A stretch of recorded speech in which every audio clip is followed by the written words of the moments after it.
बुंदेलों की सुनो कहानी, बुंदेली बानी में, और पानीदार यहाँ का पानी आग यहाँ के। बहुत बढ़िया सुन।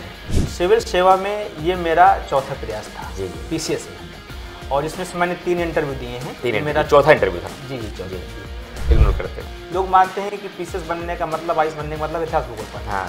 तो साइंस हमको अच्छे से करना है, उससे भी 20 से 25 क्वेश्चन हाँ, आते 20 हैं, क्वेश्चन आ जाते हैं। और ये क्वेश्चन बार बार रिपीट भी होते रिपीट हैं। होते हैं। तो सेकेंड हेरोइक की जो मेरी थी वो थी साइंस की। Hello friends, good morning to all of you. कैसे हैं आप सारे लोग? उम्मीद करते हैं सारे लोग मस्त होंगे और अपनी तैयारी के लिए लगातार आप लोग आगे बढ़ रहे होंगे। आज आपकी मुलाकात कराएंगे इस बार यूपीपीसीएस 2023 में चयनित टीओ पद पर शिवम गुप्ता जी से, और उनके पूरे सफर के बारे में जानेंगे और उनकी पूरी तैयारी का अनुभव जानेंगे, ताकि आप लोग भी 2024 में इसी तरीके से सूची का हिस्सा बन पाए। तो आइए आज आपकी मुलाकात कराते हैं शिवम गुप्ता जी से, जो यूपीपीसीएस 2023 में 10th रैंक पर है और टीओ पद पर इनका चयन हुआ है। तो बहुत शुक्रिया और बहुत शुभकामनाएं और मुबारकबाद शिवम जी आपका। तो सबसे पहले तो उत्कर्ष पूरे परिवार की तरफ से ढेर सारी मुबारकबाद, शुभकामनाएं इन बुकों के साथ आपका। तो एक बार आप इनका स्वागत करिए जितने भी व्यूअर्स हैं, और शिवम जी का इस बार इनका चयन यूपीपीसीएस 2023 के लिए हुआ है टीओ पद पर। ठीक है, थैंक यू सर। बैठे शिवम जी। तो शिवम जी हम लोग बातचीत शुरू करेंगे, और इस बार आपका यूपीपीसीएस में चयन हुआ है 2023 में, टीओ पद पर आपका चयन हुआ है और 10th रैंक के साथ अपनी कैटेगरी में। और सबसे पहले हम जानना चाहेंगे कि आप एक ऐसी पृष्ठभूमि से आते हैं बुंदेलखंड से, और बुंदेलखंड के महोबा के एक छोटे से डिस्ट्रिक्ट से आप आते हैं, और जहां से कई बार ऐसी रूढ़ियां बनी हुई हैं, ऐसी परंपराएं हमारे समाज में हैं कि बुंदेलखंड से निकलकर शिक्षा जगत में, वो भी प्रदेश की सबसे प्रतिष्ठित परीक्षा में अपना स्थान बनाना एक सपने देखने के जैसे बराबर है। लेकिन फिर भी आपने इस सपना कहां से बुनना प्रारंभ किया? आपकी बेसिक एजुकेशन कहां से रही? एकेडमिक पढ़ाई आपने कहां से किया, और कब पहली बार आपने सिविल सेवा की तैयारी का मन बनाया? इसके बारे में आप सबसे पहले बच्चों को बताएं। सर बहुत बहुत नमस्कार सभी लोगों को, सर को बहुत बहुत धन्यवाद। सर मैं अपनी बात, जो आपने बुंदेलखंडी की पहली बात करी, तो मैं एक लाइन के साथ अपनी बात स्टार्ट करना चाहूँगा कि बुंदेलों की सुनो कहानी, बुंदेली बानी में, और पानीदार यहाँ का पानी आग यहाँ के। बहुत बढ़िया शिवम जी। तो ये कहना कि बुंदेलखंड, लोगों के दिमाग में हो सकता है कि बुंदेलखंड आर्थिक और सामाजिक जो मानदंड में पीछे है, लेकिन मेरा ऐसा मानना है कि ये बुंदेलखंड के बारे में थोड़ी सी गलत धारणा है लोगों की। बुंदेलखंड रिसोर्स रिच है, बुंदेलखंड के लोगों के पास बहुत ज़्यादा क्षमता है, और बुंदेलखंड मेरा ऐसा मानना है कि आने वाले कुछ दिनों में प्रदेश में ही नहीं, देश में एक ग्रोथ इंजन बन के उभरेगा। तो बुंदेलखंड का मुझे लगता है कि बहुत ज़्यादा पोटेंशियल है। अब रही बात मेरी एजुकेशन की, तो मेरी प्रारंभिक जो पढ़ाई हुई है, मैं ग्राम कहरा महोबा का निवासी हूँ, तो मेरी सरकारी स्कूल में ही प्रारंभिक शिक्षा हुई। उसके उपरांत मैंने बोर्डिंग करी, कंप्लीट अपनी करी। फिर बुंदेलखंड विश्वविद्यालय झांसी से मैंने अपना ग्रेजुएशन कंप्लीट किया, और वर्तमान में मैं बुंदेलखंड विश्वविद्यालय झांसी से इतिहास विषय के साथ पीएचडी कर रहा हूँ, और साथ में सिविल सेवा की तैयारी भी करता था। सिविल सेवा में ये मेरा चौथा प्रयास था पीसीएस में, और इसमें से मैंने 3 इंटरव्यू दिए हैं। मेरा चौथा इंटरव्यू था। जी। तो उसके बाद अब रिजल्ट आपके सामने है। और ग्रेजुएशन आपका किस वर्ष हुआ है? ग्रेजुएशन मेरा 2015 में कंप्लीट। 2015 में। तो पहली बार आपके दिमाग में सिविल सेवा में जाने का सपना कहाँ से आपने कौंधा दिमाग में, और कब से आपने तैयारी प्रारंभ की इसकी? बिल्कुल, ये सिविल सेवा का 2012 तक तो उतना आइडिया नहीं था जब मैं 12th कर रहा था कि सिविल सेवा में क्या है। इंजीनियरिंग करने का मन था, लेकिन 2015 से जब थोड़ी सा अवेयर हुए, अखबार पढ़ते थे, तो जो समस्याएं होती थी, जो प्रॉब्लम्स होती थी, उनको जो टीवी और अखबार में हम देखते थे, तो लगता था कि सेवा में जाके हम कुछ ऐसा कंट्रीब्यूट कर सके जो समाज के लिए हितकर हो, तो उस समस्याओं का समाधान प्रोवाइड करा सके। तो उसके लिए सबसे अच्छा जो मार्ग था तो वो था सिविल सेवा का। तो तभी से एक ललक हुई कि सिविल सेवा की तैयारी करनी है। तो मैंने 2018 में अपनी तैयारी स्टार्ट करी थी। 18 में तैयारी स्टार्ट की? जी। और 2018 में मेरा पहला प्रयास था, पहला मेंस था और पहला इंटरव्यू थी। बहुत ही शानदार। और जैसा कि जानकारी के मुताबिक शिवम जी, आपका पिछले इंटरव्यू में भले ही फाइनल चयन नहीं हुआ आपका, और मेरी जानकारी के अनुसार 75 नंबर आपकी इंटरव्यू में थे। बिल्कुल सर। और 100 नंबर का अब यूपीपीसीएस में इंटरव्यू होता है, और 75 शायद हमारे आंकड़ों के अनुसार सबसे हाईएस्ट नंबर शायद हिंदी माध्यम और इंग्लिश माध्यम दोनों में रहा होगा इंटरव्यू में। और इंटरव्यू में इतना अच्छा नंबर आप कैसे गेन किया? आपको क्या ऐसा लगता है कि क्या वास्तव में सर हमारे पास कौन सी ऐसी टैलेंट है, या हमारे बोलने का तरीका, या हमारी क्या ऐसी स्ट्रेटजी रही कि इंटरव्यू में इतना बेहतर नंबर आओ? शायद भाई अब फाइनल रिजल्ट आने के बाद जब नंबर आएगा तब पता चल पाएगा इस बार कितना नंबर रहा, और शायद इस बार भी आपका नंबर बेहतर रहा। क्योंकि जानकारी के लिए मैं आपको व्यूअर्स बता दूं कि शिवम जी ने अपना जो पहला प्रेफरेंस दिया था वो एसडीएम पद के लिए दिया था, और दूसरा इनका प्रेफरेंस टीओ पद के लिए ही था। केवल 7 नंबर से एसडीएम पद के लिए इस बार इनका चयन रुका है। अगर डिप्टी एसपी दूसरे नंबर पे होता शायद डिप्टी एसपी ही होते, तो इसका मतलब ये बहुत क्लोज एसडीएम से रुके हैं। तो इसका मतलब इस बार भी इनका इंटरव्यू में ठीक ठाक नंबर रहा होगा। तो इंटरव्यू बच्चों को लेकर एक बड़ी समस्याएं बनी रहती कि इंटरव्यू में कैसे नंबर गेन किया जाए। आपको ऐसे कैसे नंबर मिले, इसके बारे में थोड़ा सा बच्चों को चर्चा कीजिए। बिल्कुल सर, मेरा ऐसा मानना है कि इंटरव्यू की तैयारी जब हमारा मेंस क्लियर हो जाता है हमको उसके बाद नहीं करना है। अच्छा। इंटरव्यू एक सतत प्रक्रिया है, क्योंकि इंटरव्यू का अर्थ है कि आपके व्यक्तित्व का परीक्षण करना है। तो पर्सनालिटी एक दिन में नहीं बन जाती कि 4 दिन बन जाए। तो हमको प्री के दौरान से हमको अपनी जो चीजें हैं उनके प्रति अवेयर होना चाहिए, अपनी बात रख पाए और अगला बोर्ड आपसे समझ पाए कि आप क्या कहना चाह रहे हैं। उस पर आपकी बहुत अच्छी कमांड होनी चाहिए। और यदि जब बोर्ड पूछता है तो उसके पास आप कॉन्फिडेंट होके जाइए, क्योंकि वो एज ए गार्जियन है आपकी, वो आपके लिए कोई आपको सिलेक्ट करने ही बैठे हैं। तो अपनी बात स्पष्टता से रखिए, टू द पॉइंट रखिए, जो पूछें वो बताइए। और जो सबसे प्रमुख चीज है कि ईमानदार रहिए, बनावटी व्यक्तित्व लेके वहां मत जाइए, जो आप हैं वो बताइए। बहुत अच्छे तरीके से शिवम जी आपने बताया। व्यूअर्स, आप लोगों के लिए एक बहुत ही शानदार संदेश है इस प्रश्न के उत्तर के माध्यम से।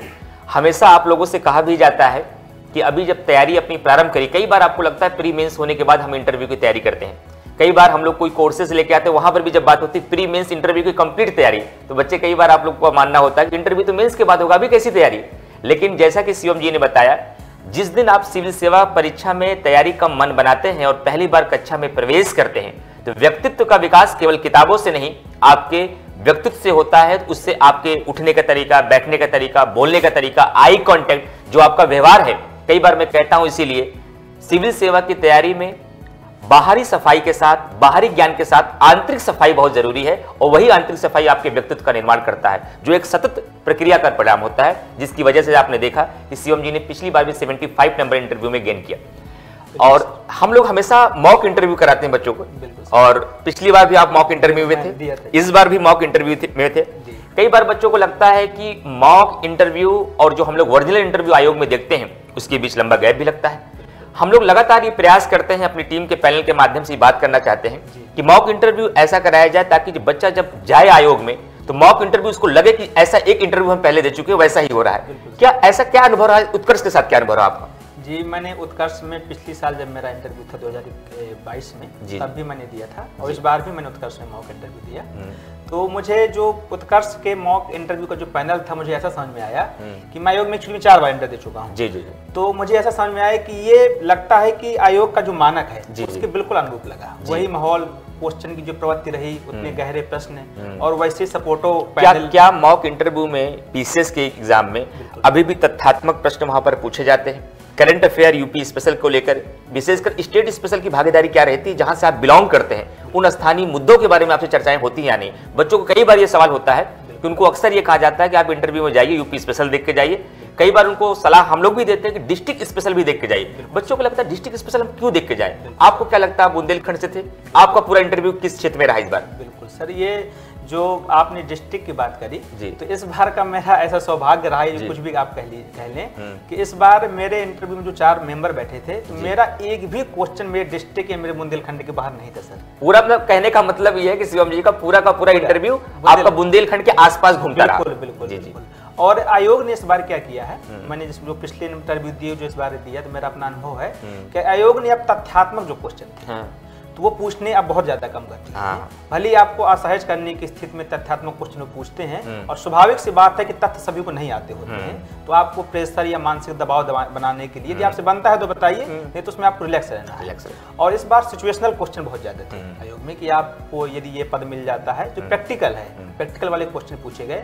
और मेरे साथ तो ऐसा रहा कि मेरा पूरा इंटरव्यू बुंदेलखंड का ज्योग्राफी, वहाँ का कल्चर, वहाँ का राजनीति क्या है, वहाँ की सामाजिक आर्थिक समस्याएं क्या हैं, उनको आप कैसे बढ़ाएंगे, कैसे आप उनमें कंट्रीब्यूट करेंगे, इसी विषय पे मेरा सर। बहुत बढ़िया संदेश बताया अपने बच्चों को इसके बारे में कि जहाँ से आप बिलोंग करते हैं, जहाँ से आते हैं, वहाँ की सामाजिक, आर्थिक, राजनीतिक समस्याओं से परिचित रहिए। उसके निदान भी आपके पास होने चाहिए। कल आप एसडीएम के पद पर आएंगे, टीओ के पद पर आएंगे, या जिले के अन्य प्रशासनिक पदों पर आएंगे, तो कैसे उन समस्याओं को दूर करना, ये इंटरव्यू की तैयारी का एक अंग है। बिल्कुल सर। दूसरी बात की पीसीएस की तैयारी को लेकर के शुरुआती पहली कड़ी है प्रारंभिक परीक्षा। बिल्कुल सर। कई लाख लोग बच्चे इसमें पार्टिसिपेट करते हैं। इस बार भी लगभग 5 लाख बच्चों से अधिक एग्जाम दिए। इतने बच्चे जब एग्जाम में जाते हैं, सिलेक्शन मात्र कुछ हजार बच्चों का होता है। 28,000 बच्चों का इस बार शायद सिलेक्शन रहा। तो प्रारंभिक परीक्षा में क्लियर करना एक बड़ी चुनौती बच्चों के बीच है। कई बार बच्चे कई वर्ष तक तैयारी करते रहते हैं, प्रारंभिक परीक्षा भी नहीं निकल पाती। आपने जैसे बताया कि आपकी तैयारी में पहली बार से प्रीलिम्स आपका निकल रहा है, तो प्रारंभिक परीक्षा को लेकर के सारे बच्चों की क्या रणनीति होनी चाहिए, कैसे तैयारी बच्चे करें, क्या रणनीति प्रीलिम्स को लेकर के बनाए ताकि पहली बार में वो प्रीलिम्स को निकालें, ताकि उनका कॉन्फिडेंस भी लेवल बूस्ट हो और पहली बार मेंस लिखें। बिल्कुल सर, मेरा ऐसा मानना है और ऐसा है भी कि जो प्रीलिम्स का एग्जाम है वो गेट है, वो गेटवे है जी। आपको इस परीक्षा में भागीदारी होने के लिए।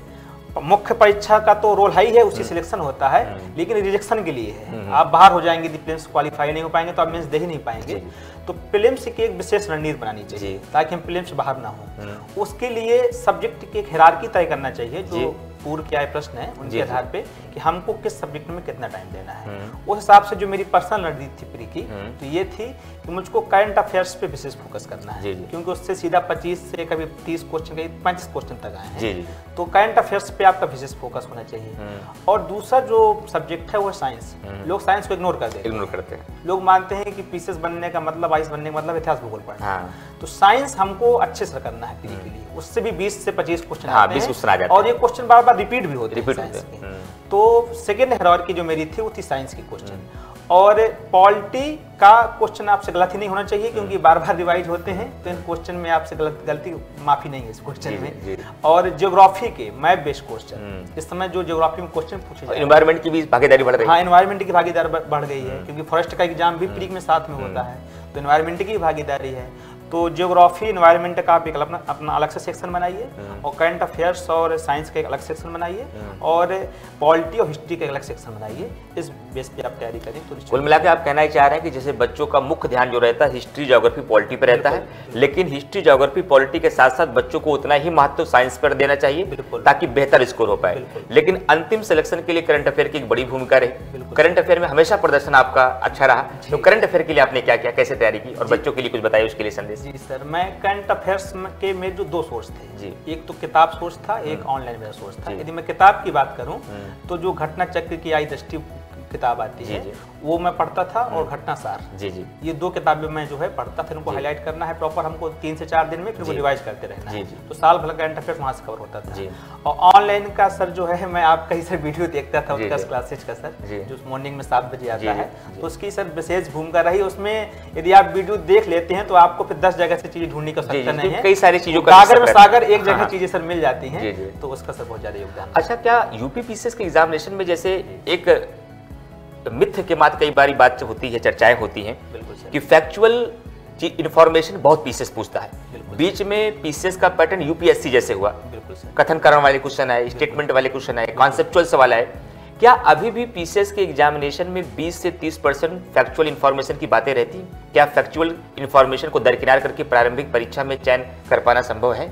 क्या कितनी भूमिका है फैक्ट की इसमें? बिल्कुल, ये बात सही है। एक्चुअली में राज्य का एग्जाम है, और इसमें प्रश्नों की संख्या 150 रहती है। जी। तो 150 प्रश्न कॉन्सेप्चुअल बनाने में 2 घंटे में सहज नहीं है। तो निश्चित रूप से इसमें 33 से 40% क्वेश्चन जो है फैक्ट बेस्ड रहते हैं। तो फैक्ट को हमको दरकिनार नहीं करना है, बस फैक्ट में हमको एक चीज का विशेष ध्यान रखना है कि ज्यादातर फैक्ट वाले जो क्वेश्चन है वो रिपीट होते हैं। तो हमको पिछले 10 से 12 सालों का, खासकर 2015 के बाद से सभी क्वेश्चन का हमको उसका एनालाइज जरूर करना चाहिए। बहुत अच्छी बात शिवम जी ने बताई। यहाँ से एक मुझे नया आयाम तो मुझे खुद मिला कि मैं लगातार बच्चों को गाइड करता हूँ, समझाता हूँ, लेकिन एक नया आयाम शिवम जी ने अपने जवाब से दिया। और नया आयाम ये है, इन्होंने अभी भी एक बात कही कि सर पीसीएस में स्टेट का एग्जाम में 150 प्रश्न होते हैं, और 150 प्रश्न में जो समय सीमा बच्चों को दी गई है उस समय सीमा के भीतर सभी क्वेश्चन यूपीएससी लेवल के अवधारणा वाले बनाए जाए, ये संभव नहीं है।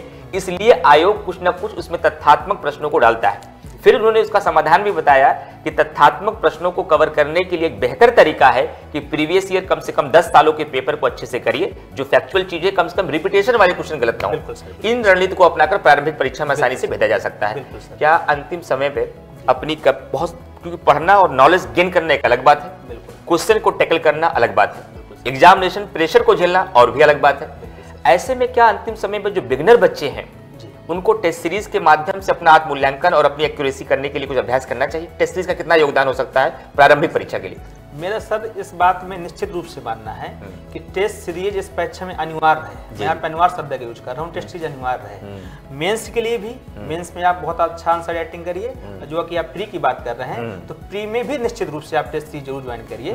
उससे आपकी एक तो क्वेश्चन को टैकल करने की, और जो ह्यूमन एरर हो जाती है, बाद में सुनने में आता है कि हमारा 2 नंबर से रुक गया, एक क्वेश्चन हमारा गलत हो गया, ये सभी जो शंकाएं हैं सब खत्म होती हैं। तो निश्चित रूप से प्री की भी टेस्ट सीरीज ज्वाइन करनी चाहिए मेरे हिसाब से, और मेंस की आंसर राइटिंग निश्चित रूप से जरूर करना चाहिए। जी। तो ये प्रारंभिक परीक्षा पर बात हो गई, लेकिन अब हम बात करना चाहेंगे, जैसा कि आपने कहा कि प्रारंभिक परीक्षा एक गेटवे है, लेकिन सिलेक्शन होना है कि नहीं होना है, सिलेक्शन होना है कि एसडीएम के पद पर होना है, कौन सी रैंक हमारी लगने वाली है, ये तो निर्भर करता है पूरा मेंस की एग्जामिनेशन में, वहीं से सारी कहानी तय होती है। तो मेंस को लेकर के बच्चों में हमेशा एक दिक्कत रहती है कि आंसर राइटिंग हम कब से शुरुआत करें, आंसर राइटिंग कैसे करें, पहला उत्तर हम कैसे लिखें, ये हम प्रीलिम्स की तैयारी करने के बाद शुरू करें या जिस दिन हम सिविल सेवा की तैयारी प्रारंभ करते हैं, इस बात की परवाह किए बगैर हमारा पहला उत्तर कैसे है, पहले दिन से करें। इसमें बच्चों को क्या करना चाहिए और आपकी मेंस की रणनीति क्या रही, कैसे आपने अपनी पूरी मेंस की तैयारी की? बिल्कुल सर, तो सर जो बिगिनर है, जैसे कि आपने क्वेश्चन किया, तो बिगिनर को मैं यही सलाह दूंगा कि अभी आप प्री अपने दिमाग से निकाल दीजिए। प्री तो होना ही है, प्री तो हो ही जाएगा।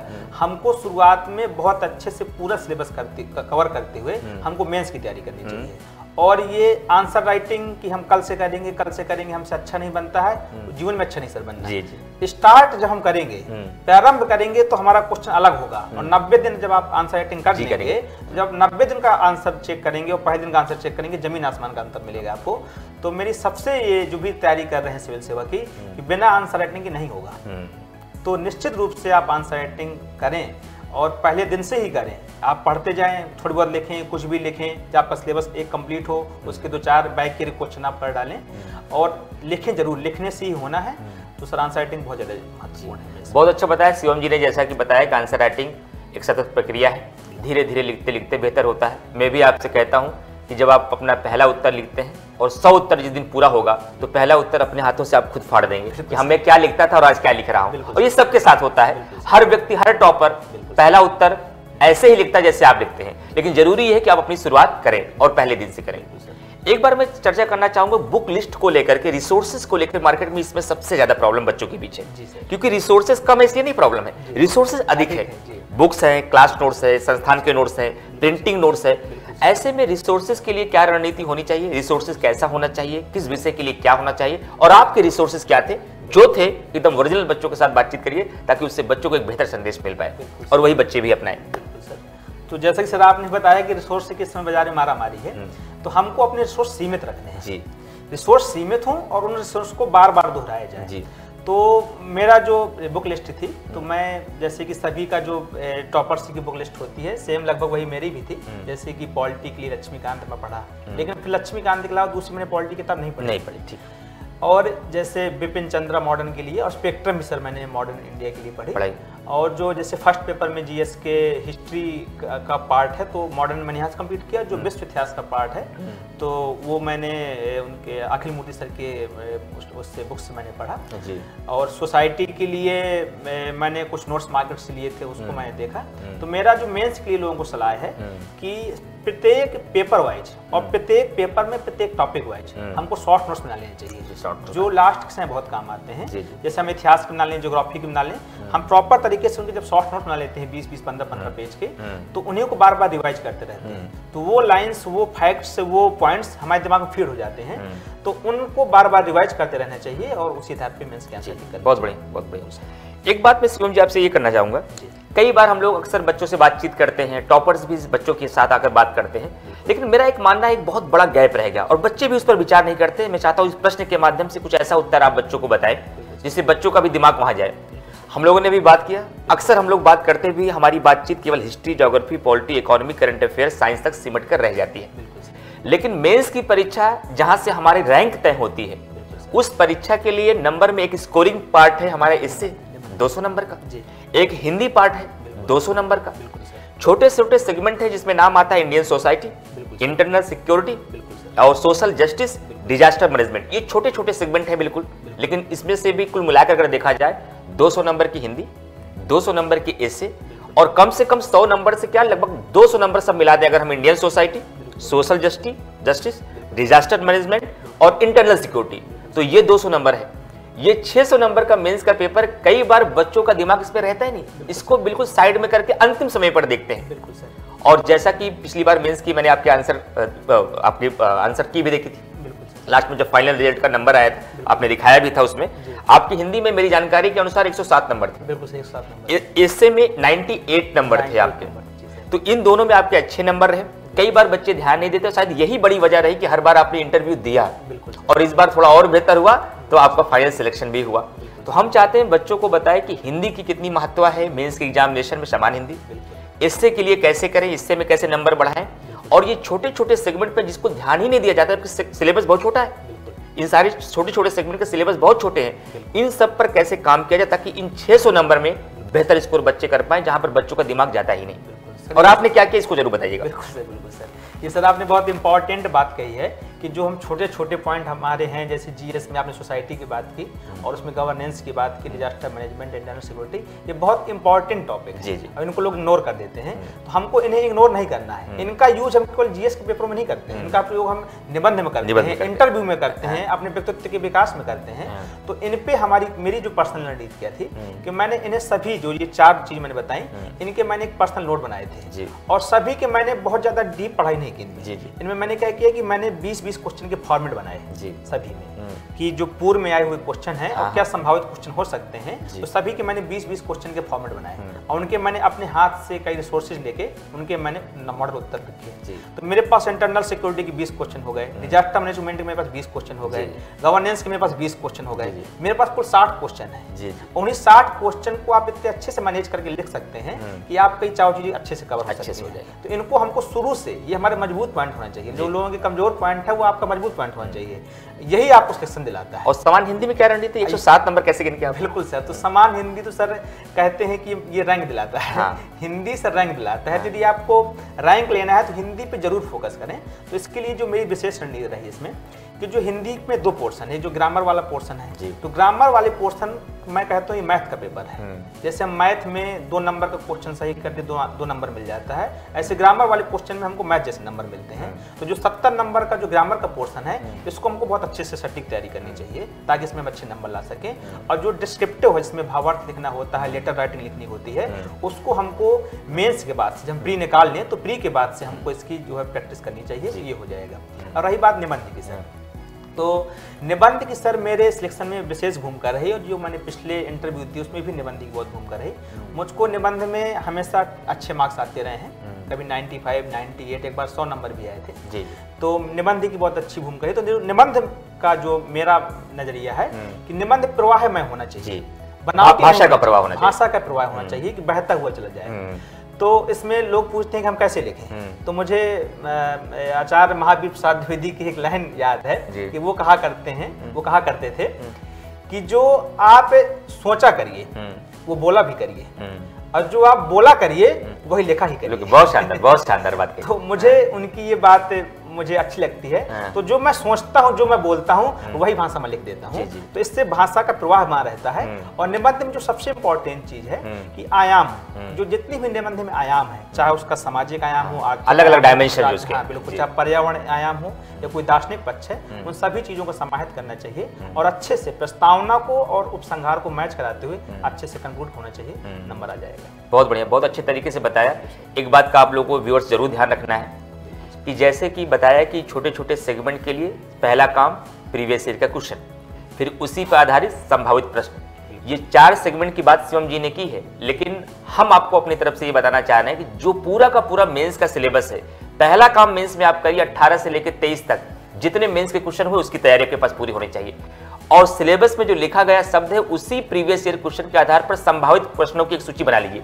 इतने पे ही मल्टीपल टाइम आप लिख के जाइए, मेंस आपका यहीं से क्लियर हो जाएगा। लेकिन बस शर्त है क्या इसी कड़ी पर खुद को समेटते हुए बच्चा काम करता रहे, बस इसी भी काम करता रहे, बस सतत रूप से करता। और जैसा कि बताया इन्होंने कि बहुत अच्छी लाइन बताई, जो आप सोच रहे हो हर रोज बोलो ताकि व्यक्तित्व का विकास हो, इंटरव्यू की तैयारी हो, और जो बोल रहे हो हर रोज लिखो ताकि स्पीड भी बढ़े और लिखने की क्षमता भी डेवलप हो। और एक अंतिम बात हम लोग कर लेते हैं एथिक्स पे। 200 नंबर का पेपर है और कई बार एथिक्स को भी हम लोग अंतिम 1 महीने में काम करते हैं। और एथिक्स में भी आपके नंबर ठीक ठाक रहे, एवरेज नंबर हमेशा रहे, बहुत अच्छे भी नहीं रहे तो एवरेज हमेशा रहे आपके। तो एथिक्स को लेकर बच्चे कब से प्रारंभ करें लिखना? और उसको कैसे, किस रिसोर्सेज से पढ़ें, कैसे उसमें अच्छा नंबर गेन कर सकते हैं। एथिक्स के बारे में बच्चों को कुछ बताएं। एथिक्स की जो मुझे सबसे सटीक नजर आती है, जो मैंने फॉलो किया, कि एथिक्स में शब्दावलियां हैं। एथिक्स का जो सिलेबस है उसमें शब्दावलियों का यूज किया गया, सत्यनिष्ठा है, धर्मनिरपेक्षता है, कोई भी शब्द है, तो इन शब्दावलियों की आप सटीक परिभाषा का एक नोट्स बना लें जी। हर एक शब्दावली की एक सटीक परिभाषा हो और उससे संबंधित एग्जांपल्स हो। तो जो भी आप पॉइंट दीजिए, एक्चुअली में इसमें दार्शनिक पक्ष, एथिक्स में जो दार्शनिक पक्ष है उस पर बहुत स्कोप नहीं दिया जाता, प्रैक्टिकल पे, जैसे केस स्टडी भी आते हैं, बिल्कुल सही कहा, प्रैक्टिकल पक्ष पे ज्यादा जोर दिया जाता है। कई बार फिलॉसफी मान ली जाती है, फिलॉसफी मान ली जाती है, तो हमको वो नहीं मानना है। तो हमको हर एक कीवर्ड की एक सटीक परिभाषा हो, जो मानक परिभाषा हो वो याद हो, और हर एक पॉइंट पे एक हमारा एग्जाम्पल हो जी जी, बहुत इससे संबंधित। यदि हम इस दिशा में तैयारी करते हैं तो एथिक्स में अच्छे नंबर पा जा सकते हैं। जी, बहुत अच्छा। अंतिम बात पे आ जाते हैं, सबसे लास्ट पेपर, जीएस पेपर 5 और 6। पहली बार ऐसा हुआ कि जो जिस एग्जाम को आपने दिया, इस बार के जितने भी चयनित बच्चे हैं उनके लिए हम ये मानते हैं कि उनके अंदर खुद से एक्सपेक्टेशन बहुत अच्छा रहा है, क्योंकि सभी बच्चे जो 2023 में चयनित हुए उनके पास 2 पेपर का कोई मॉडल आंसर नहीं था, कोई प्रीवियस ईयर क्वेश्चन नहीं था। पहली बार पेपर जीएस 5 और 6 जुड़ा था, टोटल 40 क्वेश्चन थे, 44 टॉपिक आपके सिलेबस में थे। पहले में 22 थे, दूसरे में भी 22 थे, 44 टॉपिक थे। आखिरकार वैकल्पिक विषय हटने के बाद, वैकल्पिक विषय से हटने से जो न्यू बच्चे मार्केट में भी तैयारी करने के लिए आए हैं, इनका लाभ है कि नुकसान है। दूसरी बात, आपने इस 2 विषयों की तैयारी के लिए क्या रणनीति अपनाया, बगैर किसी मॉडल और प्रीवियस ईयर क्वेश्चन के माध्यम से आपने तैयारी कैसे की, इन 2 पेपर के लिए क्या रिसोर्सेज होना चाहिए और इनको करंट अफेयर से यूपी स्पेशल में कैसे जोड़ा जाए। इस बार अनएक्सपेक्टेड क्वेश्चन रहे आपके जीएस 5 और 6 में। इन 2 पेपरों के बारे में बच्चे से डिस्कस करिए। सर, जो पहला प्रश्न सर आपका था कि ऑप्शन हटने से क्या लाभ है कि नुकसान, हाँ, तो मेरे नजर में लाभ है। लाभ है इसलिए हाँ। क्योंकि आपका जो अब प्लेइंग लेवल है वो सेम हो गया सभी के लिए, सबके लिए हो गया। तो अभी तक क्या होता था कि ऑप्शनल में किसी को नंबर मिल जाता था 300, 350, वहीं कोई ऑप्शन नंबर पाता था 180, तो ये 100 नंबर का 150 नंबर का। और इसमें बिगनर बच्चों को भी थोड़ा लॉस था कि जो पहली बार, जाहिर सी बात है, ऑप्शनल पहली बार पढ़ा, जो 5 साल से ऑप्शनल पढ़ रहा है, उसके बीच एक लंबा गैप रहता था। बिल्कुल उसकी लंबा गैप हो जाता था, तो इसमें काफी हो जाता था। अभी एज ए जीएस यूपी के पेपर शामिल किया गया है जी। अब यूपी के पेपर सिलेक्शन कराने में बहुत इंपॉर्टेंट सर हो गया जी।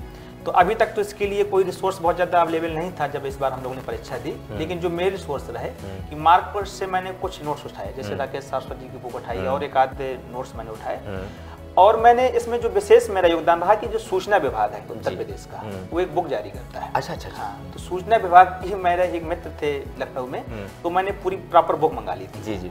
तो उस बुक से मैंने एक शॉर्ट नोट्स बनाया था जी। और जो यूपी सरकार की जितनी वेबसाइट है, खास करके इन्वेस्ट यूपी एक वेबसाइट है, अच्छा, तो उसको मैंने फॉलो किया। और आप लोग जरूर नोट करिए, जितने भी व्यूअर्स से 2 बातें जो बताई नोट करिए, आपके लिए नई जानकारी मुझे भी दिया, और हम भी कोशिश करेंगे अपने आने वाले कंटेंट में यूपी स्पेशल इन बातों को शामिल किया जाए। बहुत अच्छी बात। तो मैंने इधर से जो योजनाएं हैं, जो डाटा है, सरकार का क्या विजन है, सरकार अभी देखिए यूपी सरकार 25 नई नीतियां लेके आई है जी, जो अभी चर्चा में काफी रही हैं, उन 25 नीतियों को मैंने वहीं से पूरा फॉलो किया।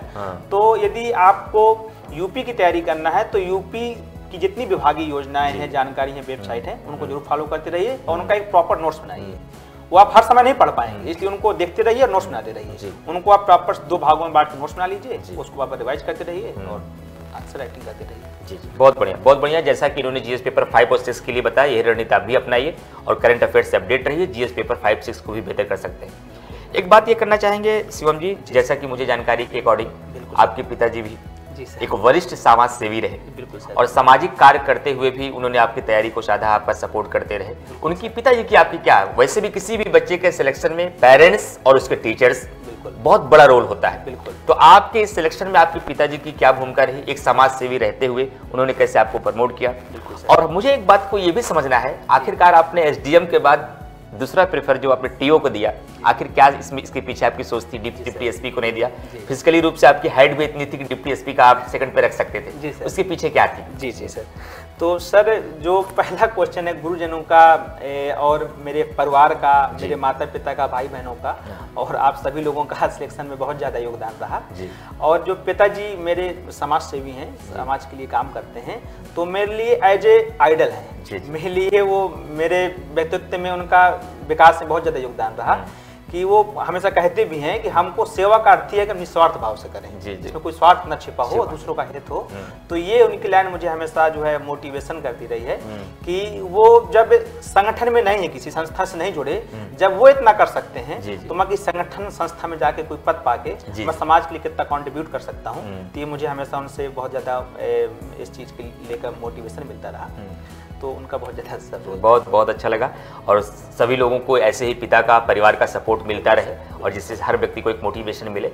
और किसी भी व्यक्ति का असली हीरो जब अपना खुद का फादर हो तो उससे बड़ा कोई हीरो नहीं होता है, और वहाँ से जो मोटिवेशन मिलता है वो अंदर तक आपको प्रेरित करता है।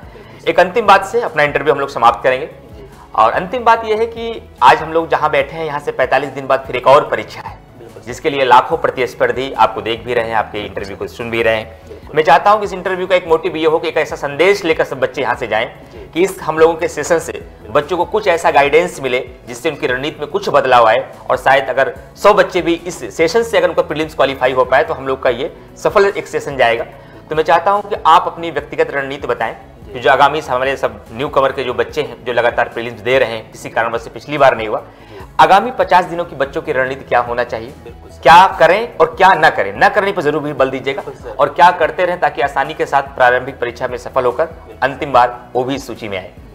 जैसे कि इस बार PCS 24 का एग्जाम 17 मार्च को है, तो बहुत कम समय है। तो उसके लिए अब पूरे 100% आप जो है फोकस्ड हो जाइए प्री के लिए। मेंस की तैयारी अभी आप रोक दीजिए, मेरे हिसाब से भी आप मेंस की तैयारी रोक दीजिए। और इसमें एक हिरार्की, जैसे मैंने पहले बताया था कि आप विशेषकर आप करंट अफेयर्स में अच्छे से फोकस करिए। यूपी का करंट अच्छे से कंप्लीट करिए, पूरे देश का करंट अच्छे से कंप्लीट करिए, और जितना प्रीवियस ईयर क्वेश्चन है उसको ज़्यादा से ज़्यादा बार लगा डालिए, उसको हाईलाइट करके बार बार रिवाइजन करते रहिए, टेस्ट सीरीज ज़्यादा से ज़्यादा लगा डालिए। तो इस 50 दिनों में आप एकदम बिल्कुल प्री के लिए तैयार हो जाएंगे, प्रिपेयर हो जाएंगे। उसके बाद फिर हमको 4 महीने के बाद, शायद 9 जुलाई से मेंस रखा गया है, तो 4 महीने फिर आप ये करिए कि शुरुआत के 1 महीने आपके नोट्स कंप्लीट नहीं है, यदि आप बिगिनर हैं तो आप शुरुआत के 1 से 1.5 महीने में आप नोट्स उनको बनाइए। हर एक पेपर का पॉइंट टू पॉइंट आप 15-15, 20-20 पेजों में नोट्स बनाइए, और लास्ट के 3 महीनों में नोट्स को रिवाइज करिए और ज़्यादा से ज़्यादा टेस्ट सीरीज दीजिए, ज़्यादा से ज़्यादा लिखिए।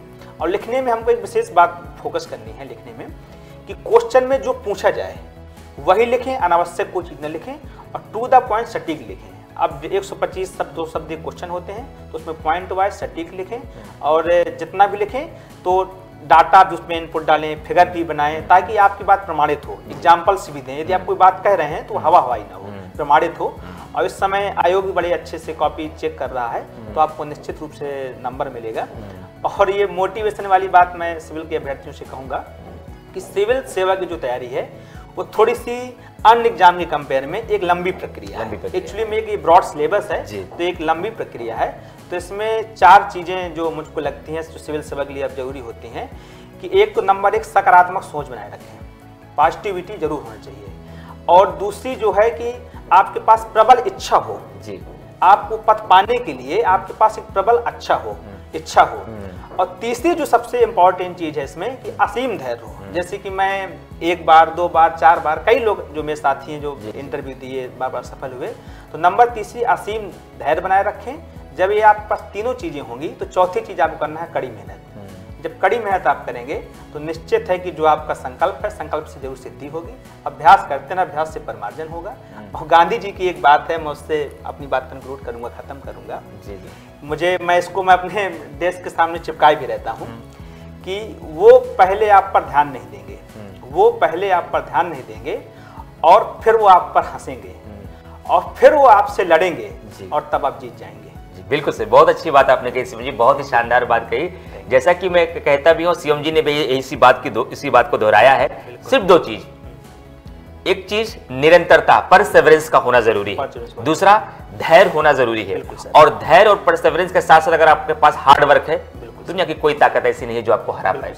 और इन्हीं बातों के साथ हम इंटरव्यू समाप्त करेंगे। और मेरी शुभकामनाएं हैं, मैं जानकारी के लिए व्यूअर्स आपको बता दूं, शिवम गुप्ता जी यूपीएससी का भी एक इंटरव्यू दे चुके हैं, और मेरी ये शुभकामनाएं भी हैं, और हमको ऐसी पूरी प्रबल हमको भरोसा भी इस बात का है कि अगली बार मैं चाहता हूं कि आप हमारे बगल बैठे तो एसडीएम पद के साथ बैठे। और फिलहाल मैं देखना तो आपको चाहता हूं यूपीएससी के फाइनल सिलेक्शन के। तो आप लगातार, आपके लिए मेरी शुभकामनाएं उज्जवल भविष्य के लिए पूरे उत्कर्ष परिवार की तरफ से। और मैं चाहता हूं अगली बार एसडीएम पद के साथ आप यहां बैठे और बहुत जल्दी यूपीएससी का आप हिस्सा बने। आपको पूरे उत्कर्ष परिवार की तरफ से, मेरी तरफ से एक उज्जवल भविष्य की शुभकामनाएं। जहां भी जाइएगा अपने पिताजी के उस मोटिवेशनल कोट्स को याद रखिएगा। समाज को अपना एक अच्छा ईमानदारी से अपना मूल्य उसको वापस लौटाइएगा। समाज से हम जो कुछ भी प्राप्त करते हैं हमें समाज को लौटाना भी है, ये भी हमारी एक बड़ी जिम्मेदारी है। ठीक है, thank you very much viewers. उम्मीद करते हैं कि बहुत अच्छे तरीके से शिवम जी ने अपनी बात को आपको बताया। इस अनुभव का फायदा लीजिए। हर एक सेशन का बस एकमात्र उद्देश्य है, इस सेशन के माध्यम से आपको ये बिलीव हो कोई भी यहां मंगल ग्रह से नहीं आया है, सब आपकी समान पृष्ठभूमि से आते हैं। बस उनके पास 3 चीजें कॉमन थी, धैर्य था, मेहनत थी, परसेवरेंस था, और इन्हीं 3 चीजों की बदौलत ये जीते हैं। और ये 3 चीजें अगर आपके पास है तो निसंदेह रूप से आप भी जीतेंगे और आपके भी माथे पर जीत का तिलक जरूर लगेगा। Thank you very much. Thank you sir.